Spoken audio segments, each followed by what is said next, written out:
the foreign media. He just said that let him know. Thank you very much. Our first speaker is Ms. Constance Berry Newman, the board chair of ARDN and the former Deputy Secretary of State for Africa under the George Bush administration. Connie? Good afternoon. Welcome to the African Renaissance and Diaspora Network Africa Day celebration. When we join the world in honoring the independence of African countries, it's a proper time that we honor the amazing, diverse cultures covering African art, African music, fashions, cuisines, sports, and technology advances. It's time that we honor the girls and women of the diaspora and how the world supports their education and must increase and improve the education systems to prepare them for the important roles they must play. This is also a proper time for us to recognize the role women play in agriculture. Here are the numbers. Women make up 52% of the population and produce 80% of the food on the African continent.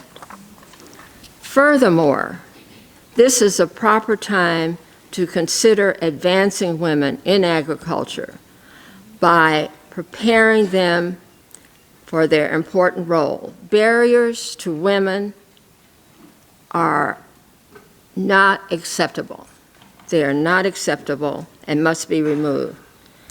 As I welcome you, I want to share with you that you're going to be hearing some very impressive people, board members of the African Renaissance and Diaspora Network, as well as the President and Chief Executive Officer, Dr. Jibril Diallo, Permanent Representative of Senegal to the UN, the leadership of the UN organizations such as UN Populations Fund and UN Habitat, and special guests from the international organizations, and importantly, the representatives of the youth. Luckily for you, I'm about to close. But I want to ask you to think about why you came. I don't have time to ask each of you individually, but I want you to think about what questions do you want answered during this session?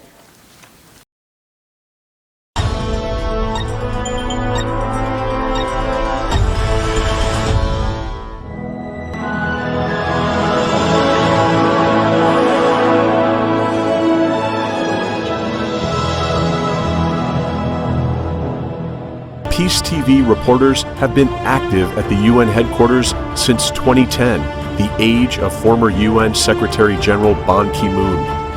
They are often invited to gather pictures and news about high-level meetings and events at the UN headquarters. We usually report live on the scene the events of dozens of countries, including the US, France, the UK, Israel, Germany, Russia, Egypt, Kuwait, Bulgaria, Ukraine, and Morocco, and the EU at the UN headquarters and their residences in New York. Our news reports have, in part, kept the international community up to date with the work of different governments so that people everywhere will know the great efforts and contributions of the UN to world peace, international affairs, and multilateralism. Thank you very much. Merci beaucoup. Muchas gracias. On a Friday afternoon, before Memorial Weekend in the United States, it's amazing to see so many of you come and be present in this room today. This is the United Nations headquarters. We have 690 participants in person, many of whom are outside getting in, but we need to keep to the time. And then this commemoration, global commemoration of Africa at the United Nations, is being transmitted worldwide. So for you and for those who are present, I wanted to make sure that we say a big thank you, a warm thank you for your making the effort to come here, please. The United Nations headquarters is the most important body that regroups over 194 countries, and a country which has been a strong supporter of the African Renaissance and Diaspora Network is the country of Senegal, which has sponsored this global celebration of Africa Day at the United Nations. Represented here by Senegal is His Excellency Ambassador Jaman Jom, Deputy Permanent Representative of the United Nations of Senegal to the United Nations, who will speak in a moment, and under the oversight of Ambassador Jaman Jom, we have Mr. Abdoulaye Dia here present, who has worked tirelessly to make this happen. So I would like to thank the Ambassador, Deputy Permanent Representative of Senegal to the United Nations, under the oversight of whom Mr. Abdoulaye Dia worked tirelessly, and other members of the mission, to make sure that we are here today where we are celebrating worldwide Africa Day at the United Nations headquarters. Number three, an event, thank you. An event like this takes a lot of time and energy to put together. And at the outset, I would like to acknowledge the work of the core team that helped to put this event together on a voluntary basis. We have Mr. Gordon Tapper, who is the executive producer. Could you stand up, please, Gordon Tapper? We have Aline Kassif, who is our very strong moderator. We have James Shu, who is the director of programs and legal counsel. He's probably out there trying to get everybody in. We have David Katsiv, who is also out there trying to get everyone in. Here's David. And we have Angela Eme, who's also here, our communication advisor, together with a large team. But this is the core team that helped us put together. And our chair of the board of the African Renaissance and Diaspora Network, Honorable Constance Newman, is based in Washington, D.C., former Assistant Secretary of State for Africa, former head of USAID for Africa. She traveled to New York City to make sure that there's an oversight over this successful organization of the global celebrations of Africa at the United Nations. That's Honorable Constance Newman here present. And all the way from Nairobi, Kenya, we have also the acting executive director of UN Habitat, who took time out of his very, very busy schedule, supported by the director of the New York office of UN Habitat, to come and share his thoughts with us. So let us also welcome the acting executive director of UN Habitat. We need to make sure that we do things right, and we apologize in advance for any inconvenience that may have been experienced by you as you come in here, but these days are days of security, high-intense security. So we cooperate with the United Nations security for our own benefit, for our own security. So that is why we're here, and I would like to share the following thoughts with you.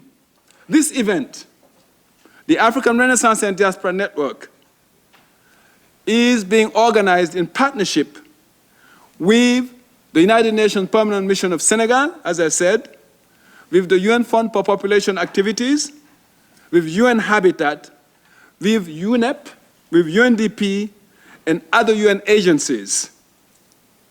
And this is the annual event which offers a unique platform to celebrate the success and diversity of our continent the African continent, highlighting the economic and cultural potential of Africa. And by so doing, we also do not forget Afro-descendants, sons and daughters who were removed from the continent over 500 years ago. And I would like to recognize here one of the most senior persons in this room, Professor Leonard Jeffries, here present, with his wife, Zoslyn Jeffries. So the diaspora being present, both the ancient diaspora and the new diaspora being those whose parents came recently to this world and who were born here. So the theme of this year is Women of Diaspora and Agricultural Development. And our aim is that in the coming 2 hours, we want to make sure that we increase public awareness of the crucial role that women play in agriculture, and also underscore the economic and social dimension of African countries and African diaspora. The key focus, and you will hear from a very, very good youth panel here to be moderated by Gordon Tapper, will be education, among others. Both women to empower them through knowledge, and for men to promote allies and equal partnerships. We need a vibrant agricultural sector in order for Africa and the diaspora to thrive in this century, which is the 21st century. We need to recognize and support the role of women in agriculture if we are to achieve the Sustainable Development Goals by the year 2030, and if we are to achieve the African Union's Agenda 2063. Because, let us face it, there have been a lot of progress, but women face several challenges when it comes to agriculture. Women have limited access to land, water, seeds, fertilizers, markets, credit, and also financial services. You have seen in the communication that we sent you in the invitations what the objectives are, and those objectives are within the framework of making sure that we use the convening powers of sports and cultures in order to make sure that we say zero tolerance to gender-based violence. Final point, what is the African Renaissance and Diaspora Network? The African Renaissance and Diaspora Network is an international non-governmental organization which has been recognized by the United States government as a 501c3 status organization, at the same time which has got a status, partnership agreements with several UN agencies, programs and funds. And our special program is really to make sure that we accompany the United Nations in achieving the Sustainable Development Goals in the year 2030. And with that, each one of you has on your chairs a red card with the permission of the ambassador of Senegal, with the permission of the chair of the board. I would like each one of you to take your cards, and I'd like to politely ask you to stand up, and we're going to commit ourselves individually and collectively to making sure that by lifting this card, each one of you lift the cards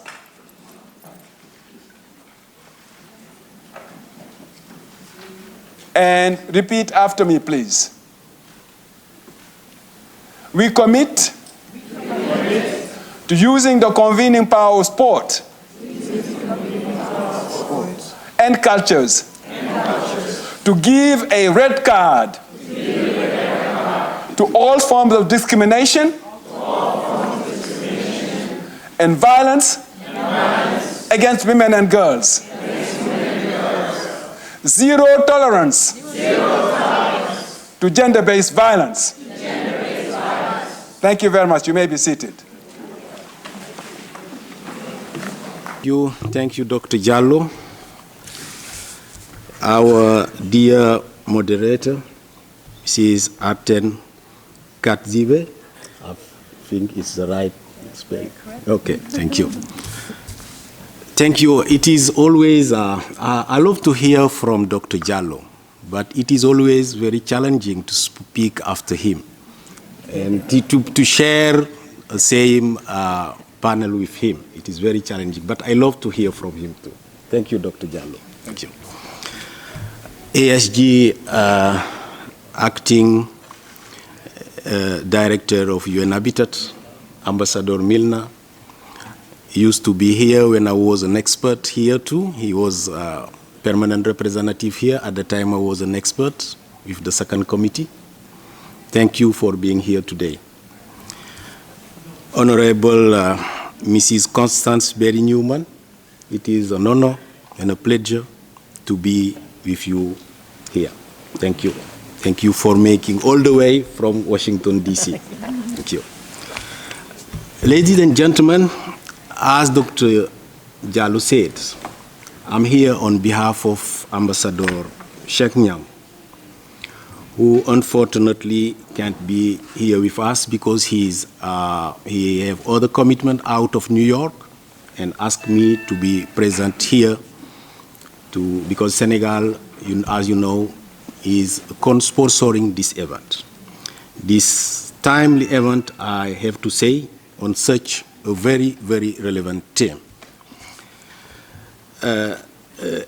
I would like to express the fraternal greetings of Ambassador Cheikh Niang. And it is my own pleasure to be here today on his behalf for this celebration. On my introduction remark, I will focus mainly on education because I think it is very important for my country, for elites, as well our financing chain have suffered the wear and tear of time and have been severely tested by multiple crises. This is why we in Senegal are all committed.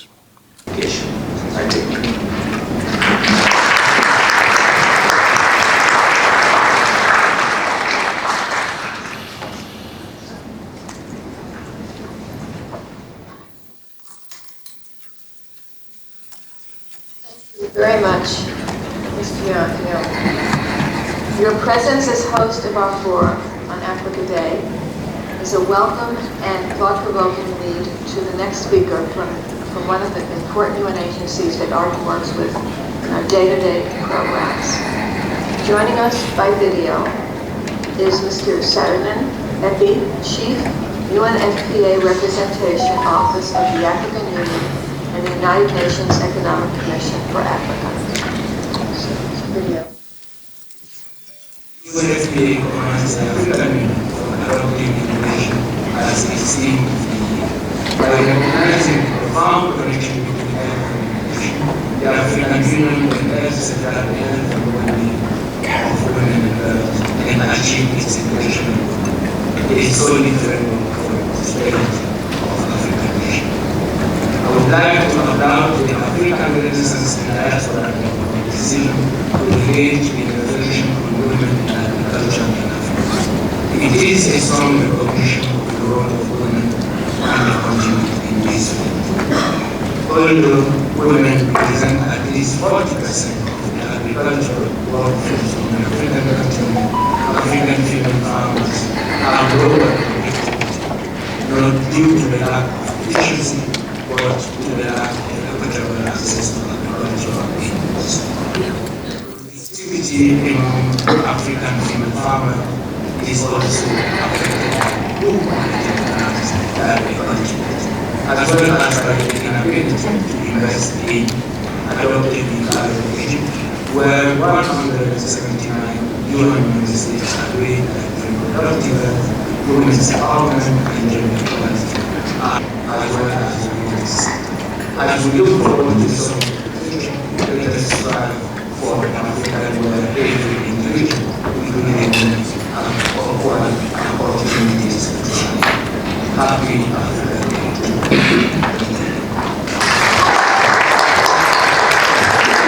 Dr. Gabriel Jallo, our leader of the African Renaissance Diaspora Network and a good former colleague of the United Nations context. dear Ambassador Jaman Jom, Deputy Permanent Representative of Senegal to the United Nations, and through you I also greet my dear brother and Ambassador Shane Nyang, whom we have worked together very closely, and our dear Honorable Constance Mary Newman, former Assistant Secretary of State for Africa, and distinguished friends, visitors, and leaders in the important change that we are all trying to achieve in global matters, including also the most beautiful continent of Africa. I am very pleased to join you today for this great celebration, all the way from Nairobi, Kenya, from the headquarters of UN Habitat, which indeed is the UN Human Settlements Program, focused on sustainable cities, sustainable urban development, housing, urban policies, and our good, sustainable, just, inclusive, and bright urban future. It's really great to be here with you. And I salute the important topic that we are dealing with today on education systems to ensure access to inclusive, lifelong, quality and relevant learning for Africa, which is very close to my heart because before becoming a diplomat, I used to be a school teacher. I was teaching English and Russian at the high school back home in Slovakia, and as they say, once a teacher, always a teacher, and I'm proud of that. I have no... In rural context, our women experience additional challenges. Globally, women constitute approximately 42% of the agricultural workforce, yet many have limited to no access to essential production materials, as has already been mentioned. And they also represent a third of the global population that remains uneducated, and that's particularly alarming and requires really our urgent attention, as Ambassador Yome has also rightly mentioned. These numbers are even higher in conflict or disaster-stricken areas, and we at UN Habitat work very actively in many of the conflict zones and many of the crises situations, whether they are man-made or natural disasters.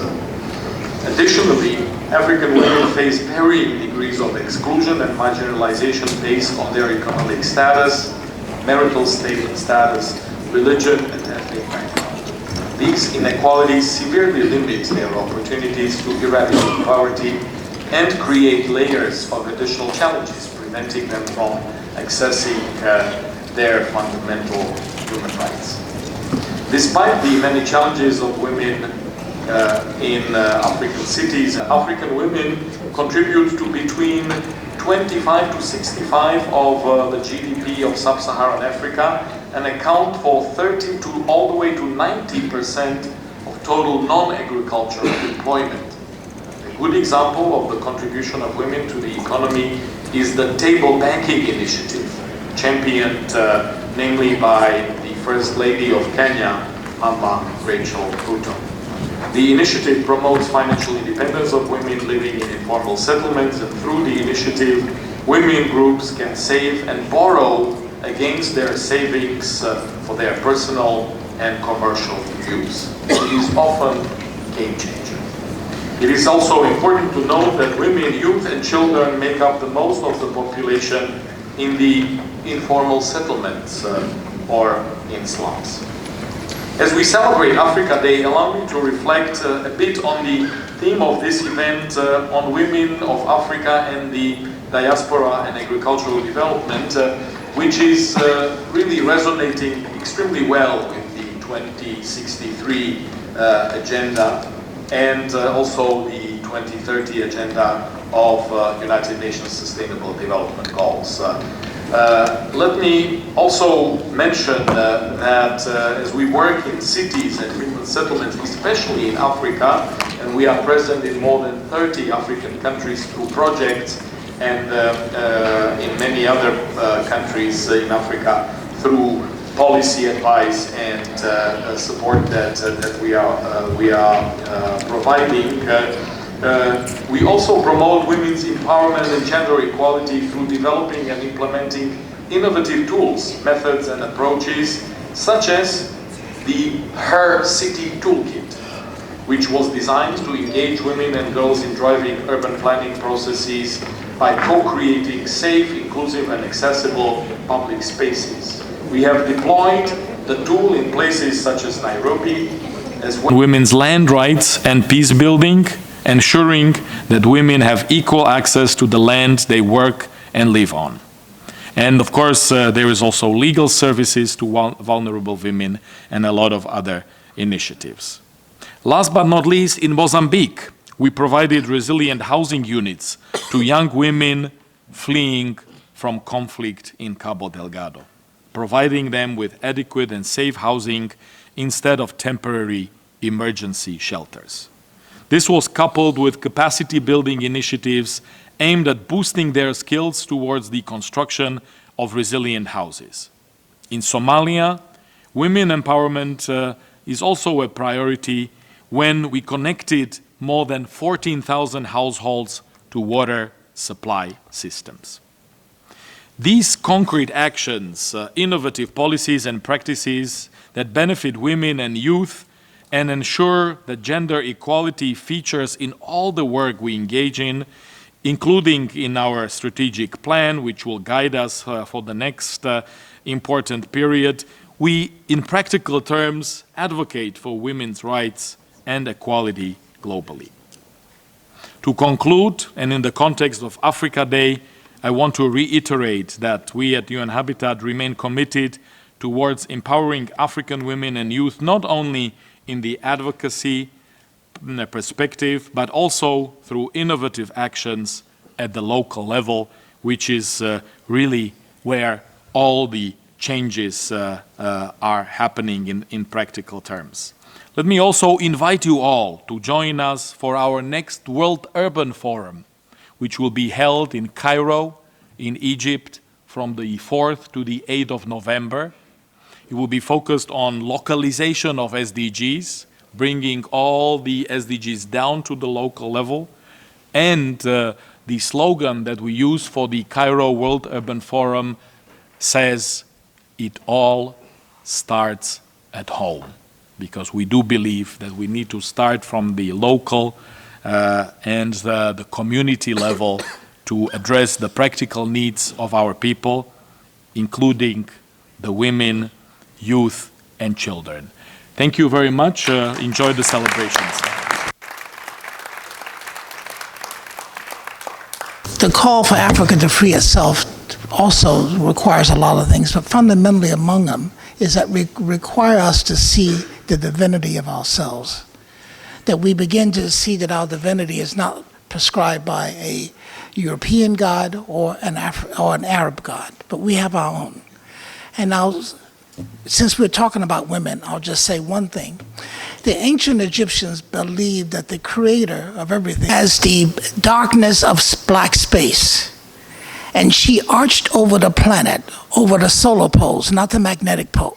So Nut became the image of continuity, the image of mother, the image of regeneration, all of those things. So when we reclaim our African sacredness, that will replace the images and the ideologies of our invaders. Thank you.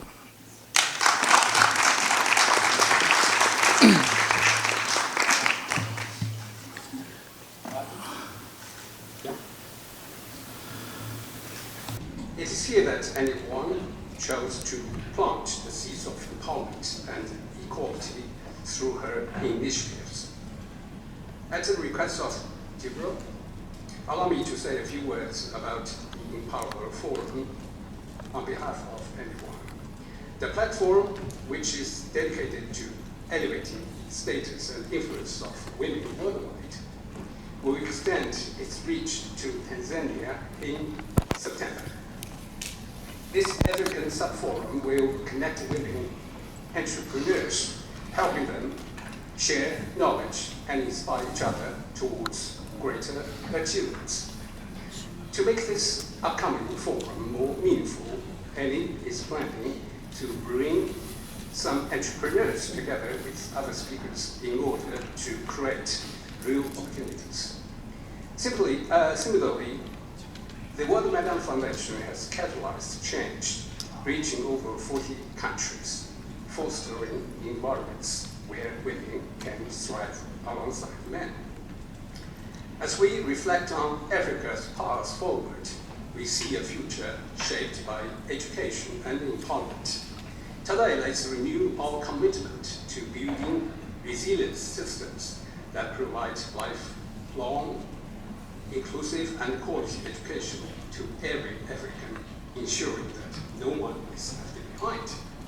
Let's celebrate the spirit of Africa and work together towards a future where every individual can contribute to a sustainable and prosperous continent. So as a gesture of friendship, Annie has requested that I bring several boxes of Chinese tea to present to our esteemed guests today to celebrate Africa Day. To conclude, allow me to extend my special thanks to Deborah. Your invitation has made both Annie and me feel truly honored. I thank you.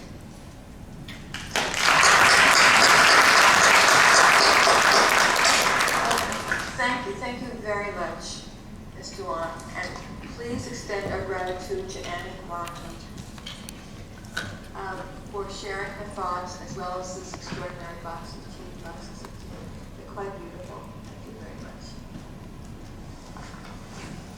The next portion of our program features a panel discussion of three young people who actively advocate on behalf of Africa and Africans in the diaspora. Okay, let me ask a question first. Is the sound level high enough for you? Can you hear everything that's being said here? Comfortably? Okay, wonderful. All right. Ladies and gentlemen, are you having a good time? Yes. You were here celebrating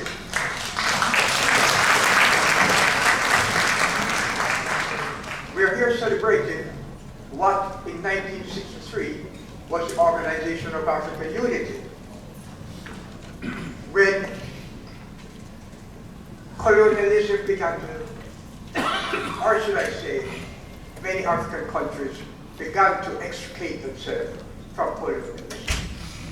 Gradually, over a number of years, all of Africa became part of what is now known as the African Union. But that is not good enough. We need to hear their perspectives, not when we are packing up our attaché case to get ready to leave, or we are thinking about the bus or the train that we're going to catch, but we need to hear them when we are still clear in mind and able to focus on what they have to say.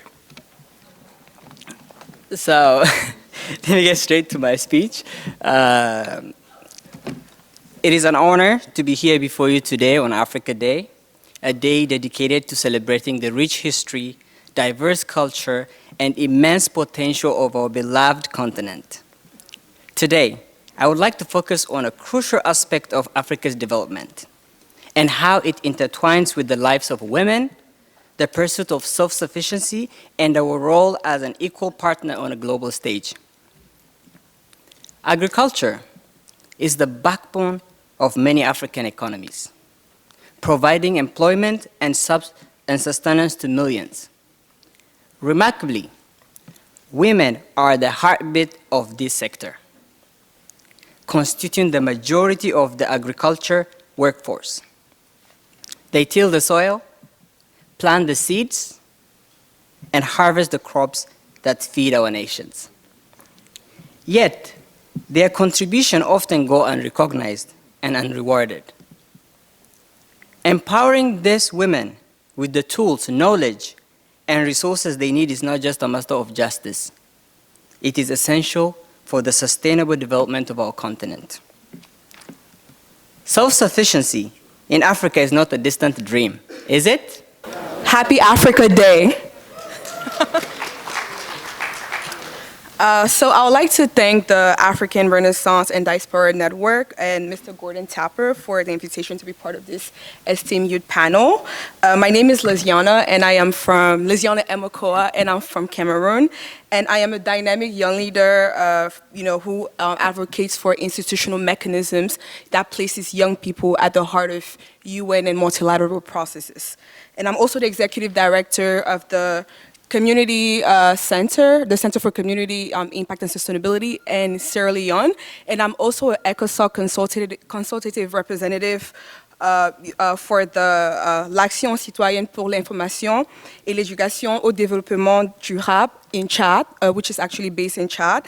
And lastly, I am a co-lead of the Knowledge and Management sub-team of the Women and Gender Working Group for YOUNGO, which stands for the Youth and the official Youth and Children platform of the UNFPA. And my work as a gender expert, entails mainstreaming gender and with the sustainable development goals, especially SDG 13 and SDG 16. And my work promotes the inclusion of marginalized communities, especially women and young people to achieving the African Union 2063 agenda. Happy Africa Day. We can't talk about Africa without mentioning colonialism because no African country is independent. The thoughts of a Muslim Malian woman came into fruition in 2020. However, the journey of it started in my formative years. I was born in New York City, but after a few months of being born, my mom decided to ship me back to Mali, which I am grateful for. I spent preschool through 6th grade in Mali. During those years, my idea of what a developing country started to shift. By the time I completed high school, my English teacher, Miss John, had introduced me to a book titled The Autobiography of Malcolm X.